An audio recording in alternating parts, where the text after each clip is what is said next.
I've had people send me direct messages that have ended up becoming a paying client, or I've ended up on their podcast. Yes, you can use social media to build a business, to grow a business, to make sales.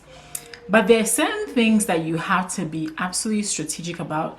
And there are certain things that, even though those things are popular, you don't really need those two things in order to make sales or to promote or to grow your business on social media. In today's video, I'm going to be sharing with you how to effectively, effectively is the key word here, use social media to promote your business. Hey there, bosses, Jean Entre here, and you're welcome to my channel. On this channel, I give you tips, resources, and strategies on all things making a living with your writing and creative entrepreneurship. If that sounds like your cup of tea, smash, touch, hit that subscribe button to join our community. All right, so let me start out by talking about the two things you do not need in order to succeed with your business on social media. The two things. Number one, you don't necessarily need a large audience. You don't necessarily need 100,000 followers on YouTube or on Instagram or on any platform in order to succeed. I find that a lot of people, and that's why a lot of social media videos are so popular, right? Because people want to know how to gain 10,000 followers on Instagram and 10,000 subscribers on YouTube. And that's all nice and good. I'm not saying that it's not nice. It's nice and good and beautiful. But would you rather have 10,000 followers who do not give you a dime? Or would you have 1,000 followers who are willing to spend $100 in your business every single year? Like literally, if you have 1,000 people on your Instagram or 1,000 people within your business that want to spend $100 with you per year, that's $100,000. That's $100,000, right? But if you have 10,000 people and none of them would even buy from you, that's a problem. And there have been popular stories of celebrities, of people that had a ton of followers on platforms like Instagram who still did not succeed in promoting their business. And so I'm here to tell you that you do not need a huge number. What you do need, however, are the right type of followers, and I'm going to talk about that. But let me jump into the second thing you do not need in order to promote your business on social media. The second thing you don't need is to post 5 times a day, every single day, including the time that you're supposed to be sleeping. There was this one time I went to an entrepreneurial event and there was this lady there and she was telling me about how some Instagram guru was telling them that they needed to post 3 times a day and that she would panic if she hadn't posted. And I'm like, girl, you don't need to post that many times. Listen, I'm sure that Instagram guru has a very successful business doing that. But what we don't realize is a lot of these people that post so much, are so prolific on social media, sometimes they have teams of people who are creating these pieces of content for them, posting it for them. And if you're a solopreneur like myself, that's just not sustainable and it's not doable. And so I do not recommend that you as a solopreneur, all right, post 5 times a day, every single day. Like that's 25 pieces of content. Come on. You do not need that many pieces. That's even like if you only posted 5 times a week, right? If you posted 7 times a week, that'd be 35 pieces of content. You really do not need to post that many times. So these are 2 things you don't need. You don't need a ton of followers and you don't need to post crazy amounts of content. All right, G, so if we don't need that, then what do we need? I'm glad you asked me that question because that's why I made this video. So in order to effectively use social media to promote your business, it's absolutely important for you to define exactly what your business is. You need to have a business plan. Now, I know you came here to listen about how to use social media to promote your business. You were not coming here to listen to create a business plan, but I assure you that if you have a business plan, it doesn't have to be elaborate, right? At least you should answer these questions for yourself. What are you selling? What is it that you're selling? Are you selling t-shirts? Are you selling books? Are you selling courses? Are you a coach? Are you a consultant? What is it that you're selling? What's your product? All right. Now that you have a product, are you promoting affiliate products? So what product do you have? Maybe you have a few products, right? All of us have multiple streams of income or want to create multiple streams of income. I personally have done a video where I talk about my income streams. You can check out that video here. And so for me, usually it's affiliate income, it's my books, it's my coaching, right? So I have at least 3 things that I'm selling. So it has to be obvious what you're selling. What are you selling?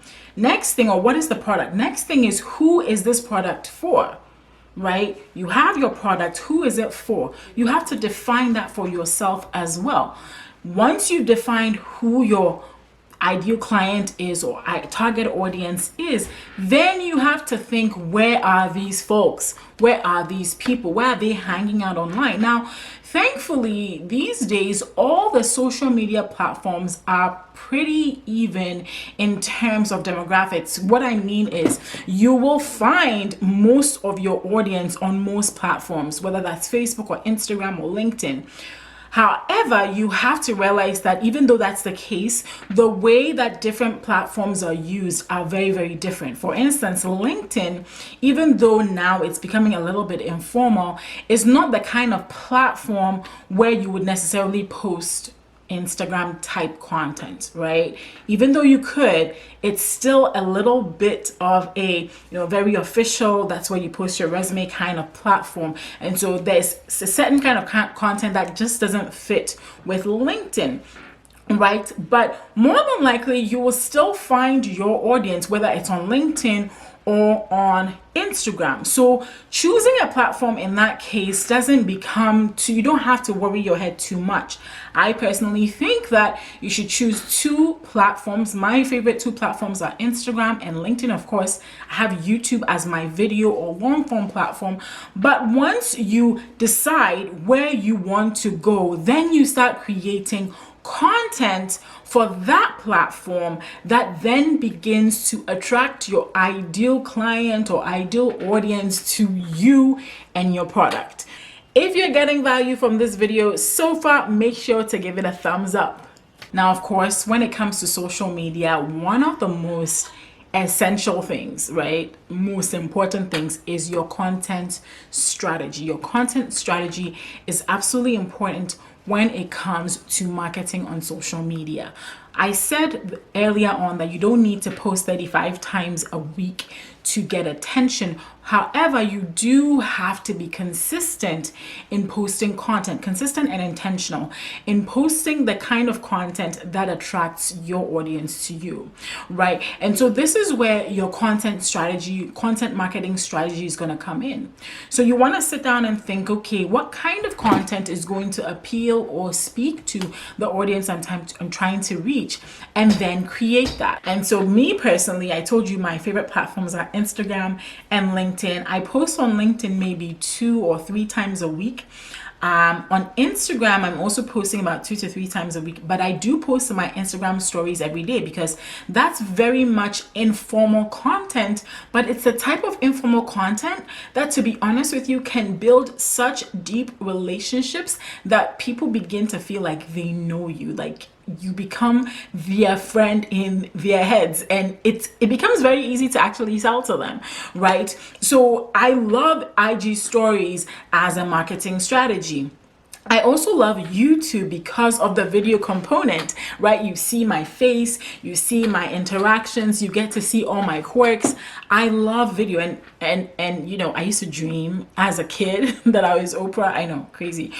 And on YouTube, I post 1 to 2 videos a week. Now, I've made it such that this posting schedule is something I can stick to.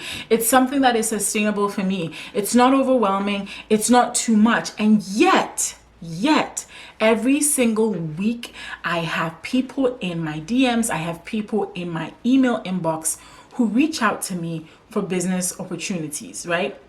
So obviously, just posting 1 to 2 videos on YouTube, just posting maybe 2 times on LinkedIn, and then consistently posting to my Instagram stories, maybe 2 times on my Instagram feed is serving me well for my purposes, right? So you need to decide what posting schedule works well for you, my friend, works well for you, and then stick to that so that you can be consistent.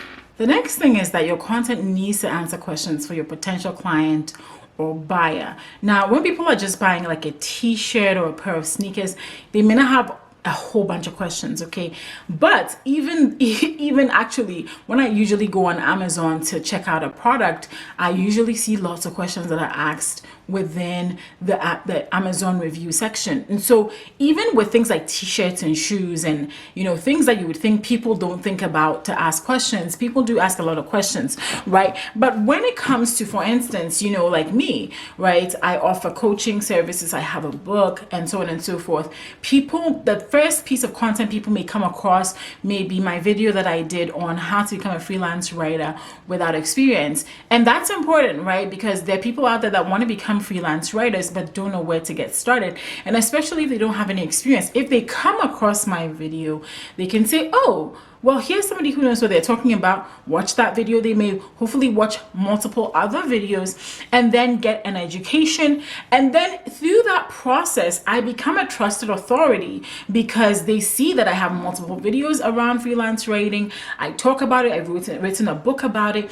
And then that may further lead them, because usually what I realize is that once you get enough free content from somebody, at least for me, I then want something that's paid, because I know that if this is how good their free content is, then their paid stuff is going to be phenomenal. And usually I'm right, especially if that free content was really good, the paid content is great, so that is how you want to use social media. You want to use it to answer questions and generate interest in you and your products and services, right? This doesn't mean you're always posting about your products and services, but everything you do, every little activity or every little action you take on social media should have some component that redirects people's attention to you and your business. And speaking of my book, it's called Win at Freelance Writing, okay? Win at Freelance Writing.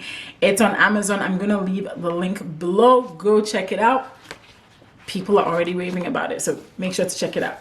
All right. The next thing you want to make sure you're doing in your social media marketing strategy is giving calls to action, all right? Don't answer the questions so beautifully and then not give a call to action. I actually just gave a call to action about my book, right? I told you, go check it out on Amazon. I'm leaving a link below. That is a call to action. You may have a call to action for people to sign up for your email list, because email marketing is a wonderful way to nurture people and ultimately sell to them. You may have them go directly to your website to check out more content. You may have them go directly to a place where you're selling something. And so it's important that in some way, shape, or form, you are giving people calls to action on your social media posts. Don't post something amazing and then leave it hanging. Even if it is just that they engage on your post, give that call to action. Ask a question, get people to interact, ask people to leave an emoji, ask people to tell you about themselves, ask people to click on over your bio, ask them to click the link, ask them to sign up for your email list, redirect them to a page. Give calls to action as part of your social media marketing strategy. Next thing you want to make sure you're doing is you have to make sure you have an email people can contact you on, okay? Listen, every single week, at least 3 times a week, I get emails, yes, people still use email. I get emails from different companies asking to work with me because they've seen my YouTube channel, asking to work with me because they've seen my blog posts, and asking to work with me because they've even seen a course I created on Udemy so many years ago, which I don't even actively create courses on Udemy anymore. But that course is still bringing people into my inbox to ask to work with me. So listen, you have to leave your contact information on your social media channels. There are times I've gone to people's social media handles. I would like to email them and ask them about something, and I struggle to find an email, right? Because sometimes I feel like DMs or sending DMs, I'm going to talk about DMs in my next point, but I feel like just sending somebody a private message or a direct message is too informal. You know, if it just feels like me just showing up at somebody's house and knocking on their door and saying, hey, like, can I come into your house for dinner? It's rude. However, if I find a business email, I can email them officially, and then something really is on file that, you know, I got in touch with them. And with emails, you know, with private messages or whatnot, those can be deleted and so on. But and emails can be deleted too, but at least you have a record on your end. So this is absolutely important, that you have a business email for your business that you put on your social media handles, whichever one you choose to go with, so that when people want to work with you, they can email you. I also think it's okay to encourage people to DM you. So remember when I said it's a little rude to just like DM people that you do not know? Well, I think that if you give people permission to DM you, then it's okay, right? So if you want people to not have to fish for your email address, go sit down, copy and paste that into their Gmail and send you an email, but just message you directly on the particular social media platform, that's okay too. You can invite people. I've invited people to do that, to just message me, to just DM me on LinkedIn, on Instagram, and I'm totally fine with that, right? But if the people don't have that, then I find it to be like dicey ground. And so then I'll try to find an email address before I ever try to DM them. All right. But direct messaging is also really a really powerful tool on social media that you can use to grow your business and make serious sales. I've had people send me direct messages that have ended up becoming a paying client, or I've ended up on their podcast, you know. So there is a lot of opportunity when it comes to people direct messaging you if you leverage it well, and it can really take your business far. So I would not ignore your direct messaging as well. So yes, it's possible to start a business, grow a business on social media. And if you put all these things that I just shared with you in place, you will start seeing results and real money in your bank account with social media. Let me know in the comments below which one of these tips was especially helpful for you, or which kind of just like sparked an idea, or which resonated with you the most. Let me know in the comments below.